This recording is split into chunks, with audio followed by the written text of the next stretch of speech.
I've returned to make another animation, and this month I decided to animate the webtoon Space Boy.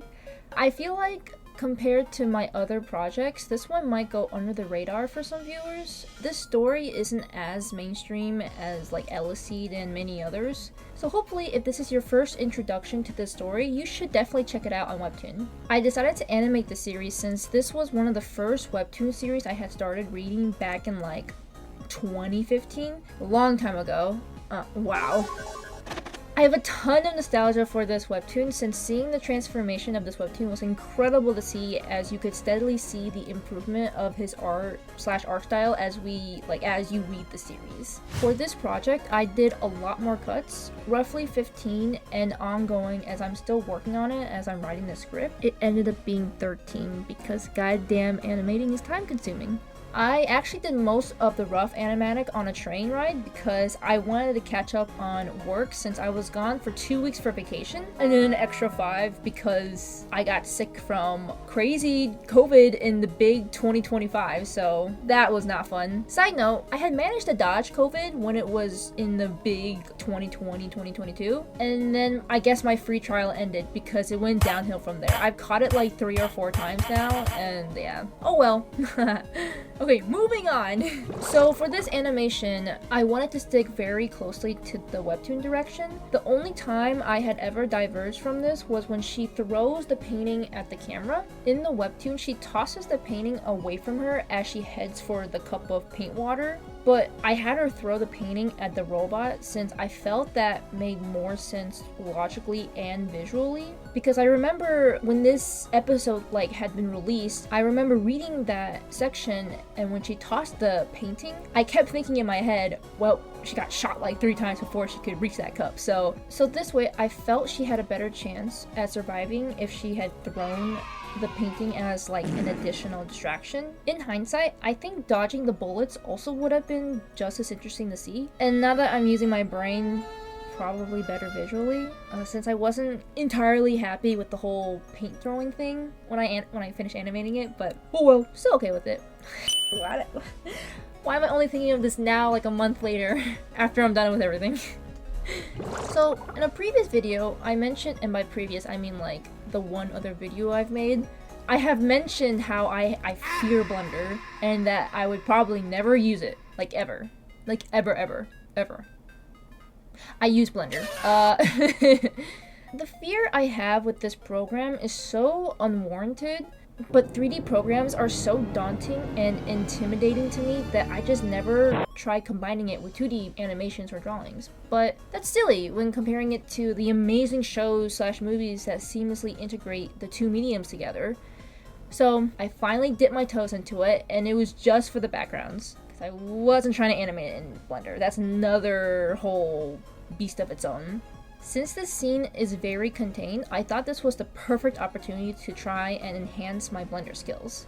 So, usually when I do animations, I do backgrounds last and just use the background rough for when I'm animating. But I've noticed by doing this, it creates issues for perspective and feeling like the characters feel like a sticker on a background. So to combat this, I made the background and made the layout for each shot right then and there in Blender. For the layout, I used boxes as references for where the characters would go. That way, when I animated it in clip, I could see how the characters would interact with the environment.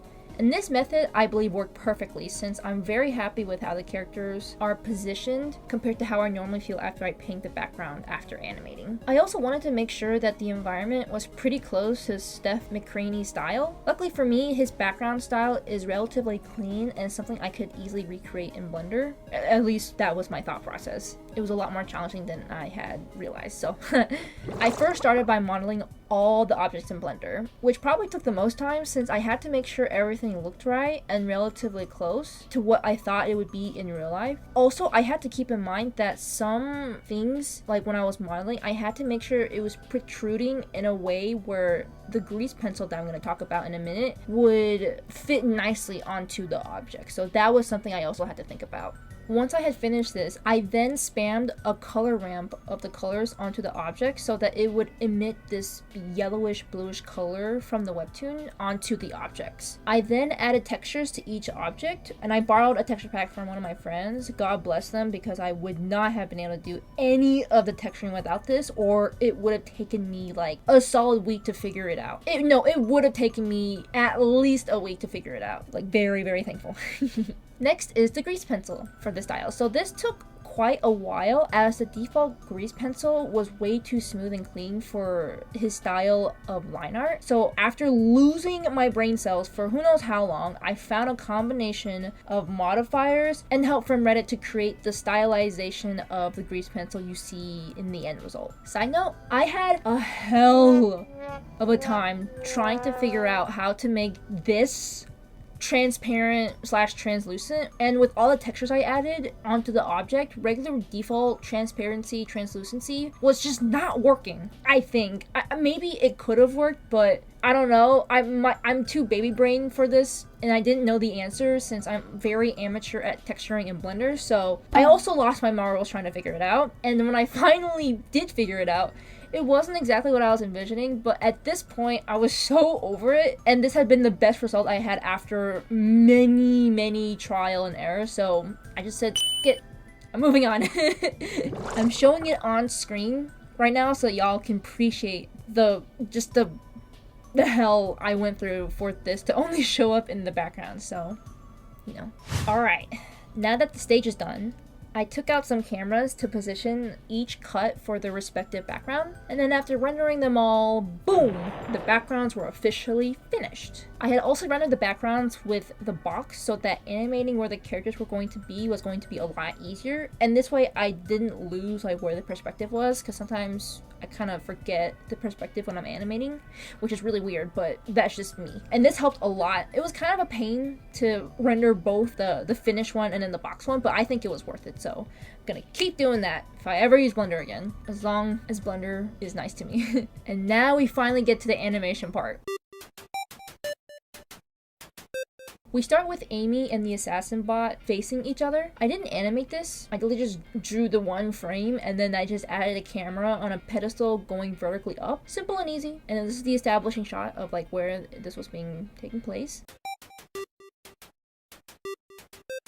Next is animating the assassin taking out his ray gun. To get the shot right, I kind of acted it out first to get the timing right. I had looked at myself in the mirror to make sure.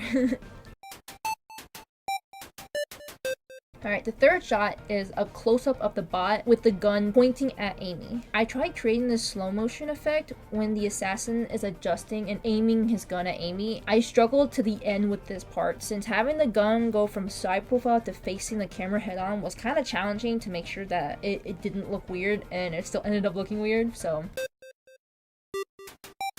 Number 4 is a close-up of Amy as she's looking up at the assassin. To be fair, this was a bit difficult to translate into animation. I wasn't quite sure how to do it since the way the webtoon had them cut up in pieces to create a slow motion effect was really cool, but I had no idea how to translate that into animation. So in the end, I just did a simple zoom in on her face. Kind of lazy on my part, but it's chill. Plus her anime eye-esque sparkle made it all worth it, so.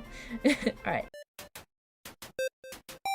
The next shot was difficult in a technical sense because, or whatever that's called, because I was trying to translate it into animation. And this scene with the seagull kind of reminded me a lot of edits of anime I've seen on Instagram and TikTok. So this is the mindset I had for this shot. And I wanted to recreate what we saw on the webtoon. So I decided to split the view into 6 camera views-ish. So 3 of the views were the same while the rest were different. So in total, there were 5 floating views, 3 of which were the seagull, and the other 2 were straight from the webtoon of the grass and rain. And in the background was just a single sky above, looking at the sky. And after that, I brought the camera down vertically on a pedestal to bring the viewer and Amy back into reality.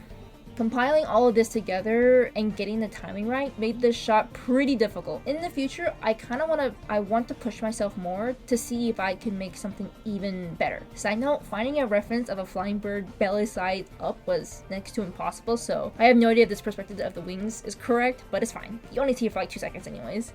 Hey, so this is me in the future where I'm 80% done editing, and I just realized that the seagull I drew might have actually been a heron, which symbolically makes way more sense since the author references herons literally all the time, so oopsies. And the shot after that is Amy picking up the painting. Pretty straightforward, didn't need a lot of technical stuff, it was just me animating Amy picking up the painting.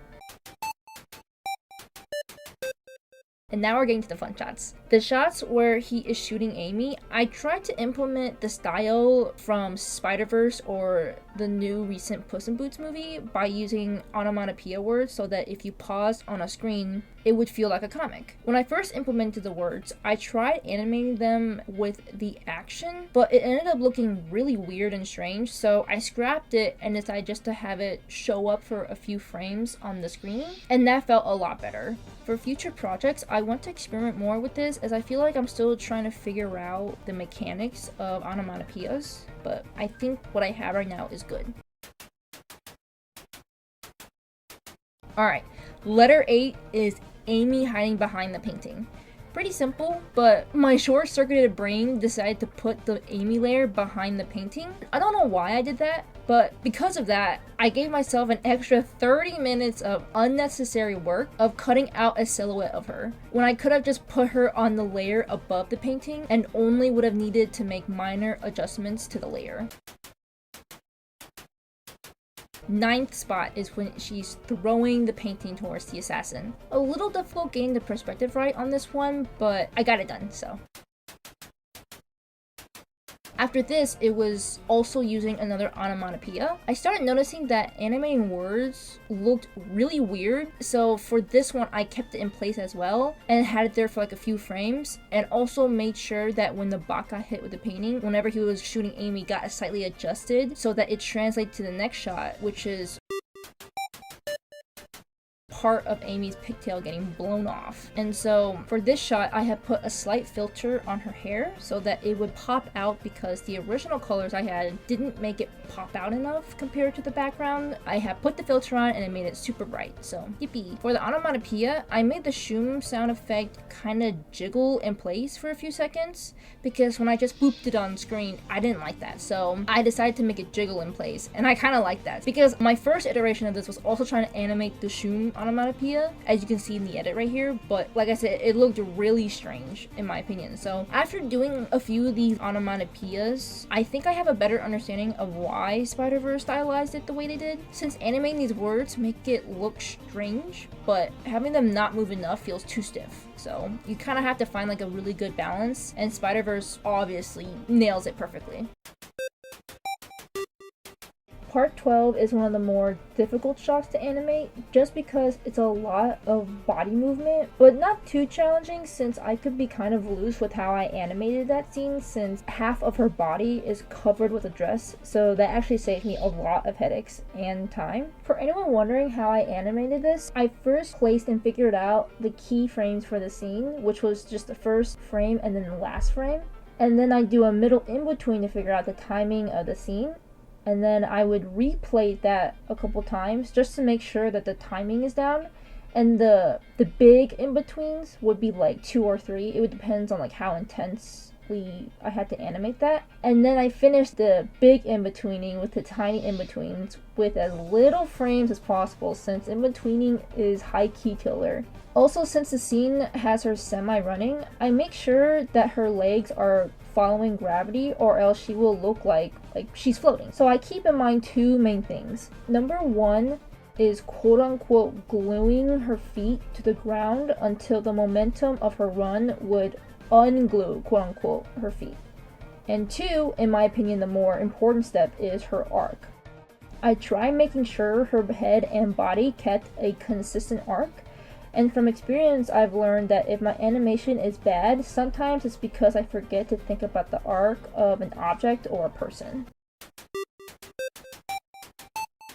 Then finally, we have the last shot, which is Amy throwing the paint water at the assassin's face. This shot gave me the most grief out of all the other shots. The reason is, you've probably noticed this green ray that's been like wrapping around the characters. So this is a type of paint bucket tool in Clip, allows you to paint fill pixels that are the same color that you choose. As long as it's fully enclosed, it will fill the color with what you have. And that's cool and all, except I messed up. See, when I do line art for these animations, I make the lines very blocky. The edges are very sharp with no fuzz around them. But I got lazy at the end because I kind of wanted to create a slow motion effect for this shot, and by doing so, I needed many frames of similar looking angles, and to save time, I just duplicated the layers and transformed them to where I wanted them to go. But because of this, it turned the lines fuzzy and caused the default paint bucket to not work properly, so I ended up having to go back and fixing most of the uncolored areas for each of the next 7-ish layers of each character, which was very tedious and low-key a pain in the to deal with, but in the end, I got them all cleaned up nice and pretty. Side note, because I was also lazy and didn't create a character sheet, I know, it's bad not to do that because it's kind of important for animation, but 90% of the reason why Amy is in 3/4 view is because that's the angle the webtoon had her in. So I just copied that. And this is also the reason why I messed up the assassin's hat shape, because I didn't make a character sheet, and so I wasted a lot of time fixing my mistake because I couldn't bother making a damn character sheet. So moral of the lesson, make your damn character sheets. Am I going to do that? No, but you should. And that's it. The line art didn't take that long, or actually no, that took a while, but I just did the line art for it, nothing too big of a deal. The coloring, I did change up my strategy, and I made a technique where you could fill in the line as well, which was really nice, and so I'm gonna keep doing that because it was very nice and easy, as long as I didn't mess up the line art. So yeah, super easy. And the colors was very easy. I literally just eyedropped the colors from the webtoon straight onto this one because I couldn't bother making up my own palette because they already made a palette for me, so I was like, alright, kind of easy. So like I said, coloring very easy, and that's it. I compiled it all together and boom, done. Yeah, and then after that, you just add in the sound effects and then the, the music that will go well with it. I haven't made those yet. I just finished animating, and so for now, I have finished. Woo! Thank you for listening all the way through. I did not make a script for the end of this because I forgot, and so now I'm unscripted right now. So I've been trying to do webtoons slash manhwas. Manhwas? I don't know how you call it, but I have my own original idea I have come up with. I'm still gonna do webtoons and manhwas in the future, but I mean, since each idea takes a month, it'll take 2 months to go back to webtoons thing, because I'm gonna think about doing my own animation for this month. I don't know how well that'll do since these videos aren't getting that many views, but I mean, that's chill. I just started, so it's all good. Yeah, so let me know what you guys want to see animated. I'll try doing animes if you guys want to, because I realized that webtoon slash manhwas, it's a very niche group, and so not a lot of people read it, so a lot of people nowadays watch anime. So if you guys want me to animate parts of animations you want, or like even better, if it's hasn't been animated yet, it's still in the manga, or the manga hasn't been animated yet, let me know, and then I'll read it and see if I can cook up something. So yeah, like I said, subscribe if you want to see more, leave a like, all that fun stuff. Yeah. Okay, good night.